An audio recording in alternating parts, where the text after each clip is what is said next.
2007 through 2009 Chrysler Aspen rear shock replacement. I'm Brian Esser from How to Automotive. I'm going to walk you step by step through that process. To get started, we need to get our vehicle up in the air. If you're doing this at home, use floor jacks and jack stands and jack it up by the frame. You want the suspension hanging.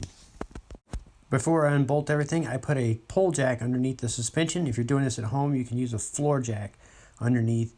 That way you can, when you take the bolts off, it doesn't spring on you. So you're going to need an 18mm wrench and a 15mm socket. I'm going to use my Milwaukee M18 Fuel 3/8 drive cordless ratchet here to break the nuts free. This little gun has more than enough power to break the nuts and bolts free.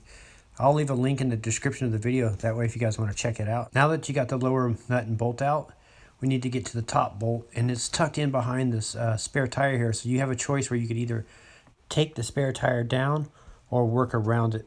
If you go over onto the passenger side and you look up, there's plenty of room to get any type of tools you need, so including your impact guns in there. So what I'm going to do is I'm going to work around the tire by using my a special wrench. It's made by Mountain. It's about 18 inches long with a flex head. This is a 15-13 combination wrench here. I'll leave a link in the description in the video so you guys can check those out.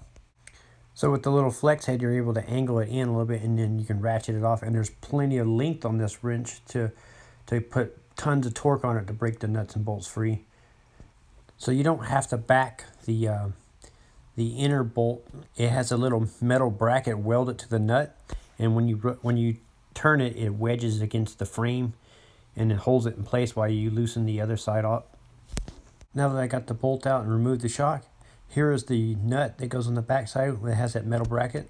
I'm going to be installing KYB shocks here. I'll leave a link in the description of the video for these shocks. That way if you need to pick them up, you can get them. Before I install the new shocks, I'm going to put a little blue thread locker on the threads of the bolts. This is like a glue to help prevent the bolts from vibrating loose and coming back off. The brand we use is made by Permatex. It's called the blue thread locker. I will leave a link in the description for it. Now you can stab the shock back into its tower and reach around back and start the bolt. Now that you got the bolt stabbed through, you're going to take the little nut with a metal bracket welded to it and you're going to slide it in between right here. And then you're going to push the bolt through until it stabs inside the nut, and then you tighten the bolt up by hand until it's snug. Now that you got the top bolt and nut started, what we're going to do is take the shock and push it up into its mount right here. And if you look to the side, most likely the mount holes are not going to line up. So what you do is you either lower your floor jack or raise your floor jack to line up the holes. If you're using a pull jack, it's the same thing. Then you can slide your bolt through and start your nut. Then you can go ahead and tighten the top and the bottom bolts. And you're going to duplicate the same process on the passenger side. It'll be a little easier for you don't have to work around the tire. And that'll complete the job of replacing the rear shocks on a 2007 through 2009 Chrysler Aspen. I'm Brian Essett from How to Automotive.